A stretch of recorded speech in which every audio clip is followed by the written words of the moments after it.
The sun burned relentlessly over the busy streets of Venice Beach, the smell of the ocean mingling with the aroma of street food sizzling on vendors' carts. Among the bustling crowds, a gang of bikers loitered near a rundown bar named Steel Haven. Their laughter echoed like a sinister melody, filling the otherwise cheerful air. One of the gang members, a burly man with a jagged scar across his cheek, kicked at a can on the pavement, sending it flying toward a stray golden retriever sniffing around for scraps. The can narrowly missed the dog, who yelped and darted behind a bench. "Look at that coward run," the man jeered, his companions roaring with laughter. The dog cautiously peeked out, only to catch the eye of another biker, a wiry man with a patchy beard. He sauntered over, his leather boots thudding against the ground. "What's the matter, mutt? Scared of a little fun?" He sneered, raising his boot as if to kick the dog. "Hey!" A sharp, commanding voice rang out. The gang froze, turning to see a man standing a few feet away. He wore a wide-brimmed hat, aviator sunglasses reflecting the harsh sunlight, and a faded leather jacket. At his side stood a sleek border collie, its alert gaze fixed on the scene. The man stepped forward, pulling his sunglasses down just enough to reveal his sharp, unmistakable features. It was Johnny Depp. "You might want to rethink that," Johnny said evenly, his voice calm but laced with steel. His hand rested on the border collie's leash, and the dog's ears perked up, sensing its owner's tension. The gang exchanged amused glances. The scarred man stepped forward, his grin widening. "Well, well, if it isn't Captain Jack Sparrow himself. What brings you to our part of town, Hollywood?" Johnny didn't answer. Instead, he whistled softly, and the golden retriever trotted over to him, tail tucked between its legs. Johnny knelt, inspecting the dog for injuries, his movements gentle. "It's not about me," he said, looking up at the scarred man. "It's about how you think hurting something defenseless is a joke." The laughter drained from the gang's faces. The scarred man sneered, stepping closer. "You don't know who you're messing with." Johnny stood, his gaze steady. "Neither do you." The standoff drew the attention of passers-by, and a small crowd began to gather at a cautious distance. One of the bikers, fidgeting nervously, whispered to the scarred man, "Let's just get out of here, boss." But the leader wasn't about to back down. He pointed a finger at Johnny, his face twisted with anger. "You think you can waltz in here, play hero, and walk away? Not happening." Johnny sighed, his hand tightening on the border collie's leash. The dog growled softly, its hackles raised. "I'm not looking for trouble," Johnny said. "But if you're going to make this about me, we can settle it another way." The crowd murmured, the tension thick in the air. Just then the door to the Steel Haven creaked open, and a young woman in an apron emerged, her tired expression brightening when she saw the golden retriever. "Oh, there you are!" she exclaimed, rushing over. "I've been looking for you." The dog barked happily, wagging its tail as she knelt to embrace it. She glanced up at Johnny, her smile grateful. "Thank you for keeping him safe." "Any time," Johnny replied with a nod. Gang leader scowled, his chest heaving. "This ain't over," he growled, shoving his way past the crowd. His gang followed reluctantly, their motorcycles roaring to life as they sped off, leaving a haze of exhaust in their wake. The woman looked at Johnny, her brow furrowed. "You should be careful around them. They don't let things go easily." Johnny gave her a reassuring smile. "Neither do I." As the crowd dispersed, Johnny watched the bikers disappear down the street. He could feel the storm brewing, but for now, he turned to the golden retriever, who barked again, this time in gratitude. "All right, buddy," Johnny said, patting the dog's head. "Let's get you some water and a good meal. Something tells me we're going to need our strength for what's coming." Before we continue with this emotional story, let us know in the comments where you're watching from today. And don't forget to hit like and subscribe for more incredible stories that inspire, uplift, and stay with you long after they're told. He walked toward the diner at the corner, the border collie trotting faithfully at his side, the golden retriever following close behind. The bustling streets of Venice Beach returned to their usual rhythm, but Johnny knew the gang would return, and next time, it wouldn't just be words. Johnny Depp glanced at the retreating gang, their roaring motorcycles blending into the city's din. He sighed, sensing trouble wasn't far behind. His two canine companions, his loyal border collie and the scruffy golden retriever, seemed to share his unease as they lingered at his side. With a gentle pat on their heads, Johnny turned back toward the diner, hoping for a moment of respite. The smell of freshly brewed coffee and sizzling food greeted them as they re-entered. Johnny found an empty table near a window, its placement offering a clear view of the street. He secured the border collie's leash to the table leg and encouraged the golden retriever to settle at his feet. The retriever wagged its tail, seemingly grateful for the safe haven. A waitress approached with a kind smile, her name tag reading Diana. "Good afternoon, can I get you something to start with?" she asked, her gaze softening as she noticed the dogs. "And aren't they just adorable?" Johnny chuckled. "They've had a rough day already. Could you bring them some water? And I'll take a black coffee and whatever steak special you've got." Diana nodded. "Coming right up," she said, before disappearing into the bustling kitchen. Johnny leaned back, his mind flickering over the events with the gang. Their insignia, a snarling tiger with extended claws, lingered in his thoughts. Something about it nagged at him, an ominous sign that today's confrontation wasn't the last. He glanced at the dogs, finding comfort in their steady presence. "We'll figure this out," he muttered under his breath. A short while later, Deanna returned with a tray. She set down a steaming cup of coffee and a bowl of water for the dogs. "The steak's just about ready," she said with a smile. "Anything else I can get you?" Johnny shook his head. "This is perfect, thanks." As Diana left, the dogs lapped eagerly at the water, their earlier tension easing.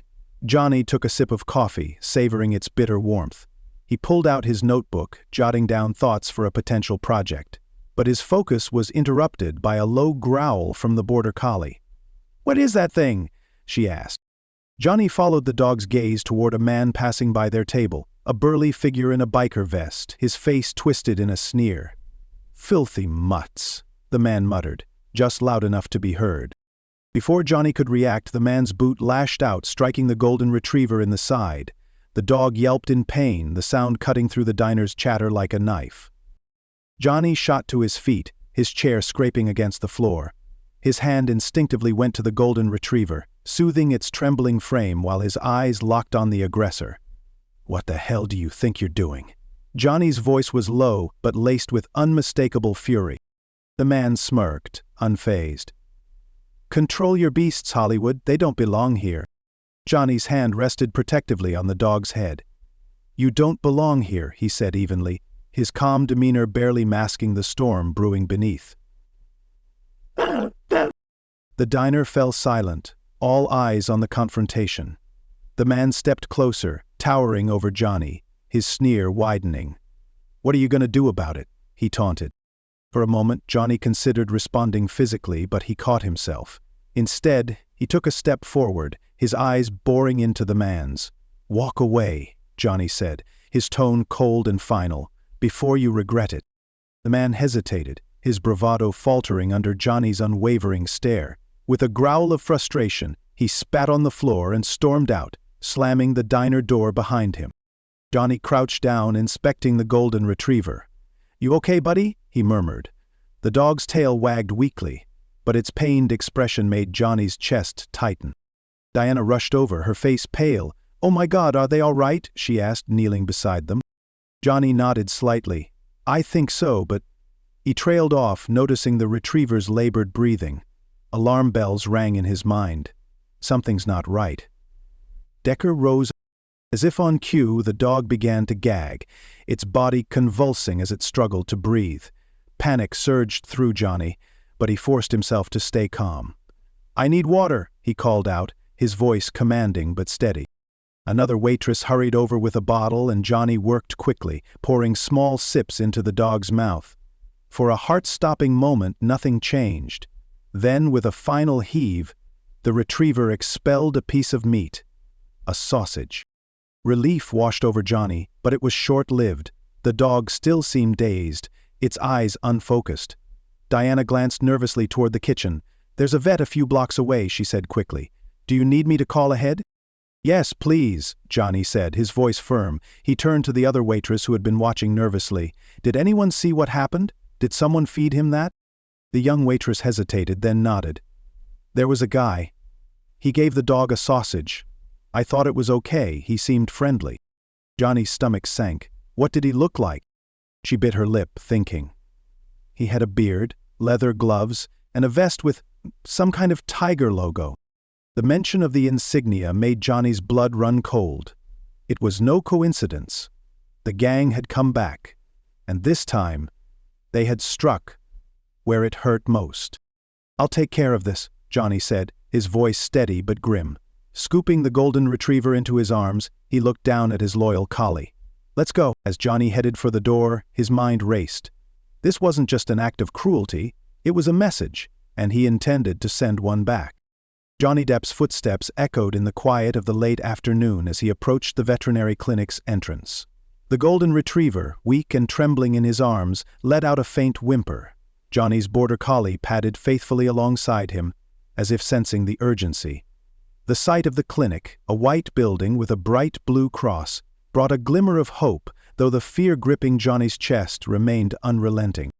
Bursting through the clinic doors, Johnny's voice rang out, steady but urgent. "I need help. My dog's been poisoned."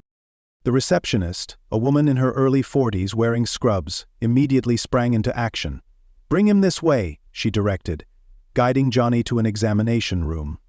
Within moments, a veterinarian, her name tag read Dr. Harper, entered, her demeanor calm, yet focused. "Put him on the table," she instructed. Johnny gently laid the dog down, his hands lingering briefly on its fur. "What happened?" Dr. Harper asked, her hands already checking the dog's vitals. Johnny explained in short, clipped sentences. "Someone gave him a sausage, it was laced with something, he started choking and collapsed." Dr. Harper nodded, her expression serious. "His symptoms are consistent with poisoning," she said, gesturing to a nurse. "We'll need to run blood tests immediately. In the meantime, we'll administer activated charcoal to neutralize the toxins and start him on IV fluids." Johnny nodded, his throat tight. "Do whatever it takes," he said. "Just save him." As the medical team worked on the golden retriever, Johnny was ushered to the waiting room. The sterile smell of the clinic, the muted hum of voices, and the faint sound of animals created an almost surreal backdrop to his spiraling thoughts. He clenched his hands into fists, replaying the events at the diner. The man who fed the dog, the tiger insignia on his vest. It all pointed to the gang. This wasn't random cruelty. It was deliberate. Dr. Harper emerged after what felt like an eternity, clipboard in hand. Her expression was grave, but not without hope. "Mr. Depp," she began, taking a seat across from him. "We've stabilized your dog for now. The tests confirmed traces of a powerful narcotic mixed with chemicals found in rat poison. It's a dangerous combination, but we caught it early." Johnny exhaled slowly, relief mingled with lingering anger. "Will he make it?" Dr. Harper nodded. "His condition is serious, but with continued treatment I'm optimistic he'll recover. He'll need to stay here for monitoring, though." Johnny leaned back, his mind racing. "Thank you, doctor," he said quietly. "Do whatever he needs." As Dr. Harper returned to the treatment area, Johnny pulled out his phone and made 2 calls. The first was to his assistant, who he instructed to cover all the medical expenses and document everything. The second was to a private investigator. "I need someone who knows how to handle dangerous people," Johnny said into the phone. "Find out everything you can about a biker gang with a tiger insignia." By the time Johnny left the clinic, the sun was sinking lower in the sky, casting long shadows across the bustling streets. His border collie walked at his side, its steps mirroring Johnny's steady determination. His destination was clear: the bar where it had all started, Steel Haven. The bar loomed ahead, its weathered sign creaking in the faint breeze. Parked motorcycles lined the sidewalk like menacing sentinels, their polished chrome reflecting the dimming light. Johnny paused across the street, observing. A group of bikers lounged near the entrance, their loud laughter and aggressive postures painting a picture of dominance. Johnny's jaw tightened. He crossed the street, stepping onto the bar's gritty pavement. As he approached, the group of bikers turned to him, their conversations falling silent. The largest of the group, a man with a shaved head and a scar slicing across his cheek, stepped forward. "Well, look who it is," the man sneered. "Mr. Hollywood. You lost, Depp." Johnny met his gaze, his expression calm but unyielding. "I'm here to talk." The scarred man laughed, a harsh grating sound. "Talk? You've got guts, I'll give you that. But guts don't mean much around here. Johnny stepped closer, his voice low but steady. One of your men poisoned my dog. I want to know who. The bikers exchanged glances, their smirks fading.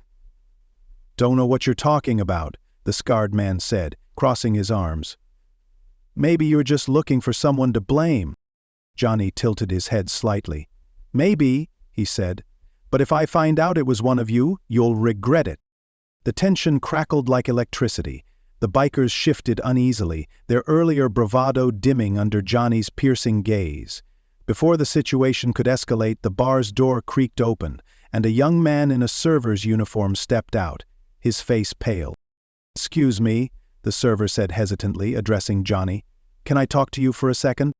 Johnny glanced at the bikers before following the young man around the corner, away from prying eyes. The server's hands trembled as he lit a cigarette. Look, he began, his voice shaky. I don't want any trouble, but I saw what happened at the diner. That guy who fed your dog, he hangs out here sometimes. His name's Briggs. Is he here now? Johnny asked. The server shook his head. Not yet. But he will be. They always come back. As we expect. Johnny nodded, his mind racing.